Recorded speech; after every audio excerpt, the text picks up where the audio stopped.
counting calories is out and eating good quality food is in. Alam mo ba, if you want to lose weight properly, hindi na dapat nagka-count ng calories. Bakit? Kasi we always know that it is good to eat your fruits and veggies. Bakit?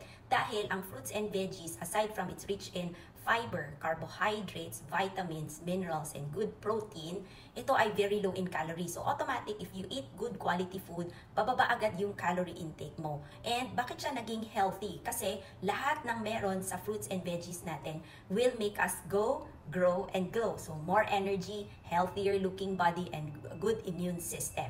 So, ano ang focus natin? Hindi kakabilang ng calories. Kasi maraming pagkain mababa ang calories, pero wala namang sustansya katulad ng crackers lang. So, focus on what your body needs para pag ginigay mo yung kailangan niya, mag-reshape ng maayos ang iyong katawan.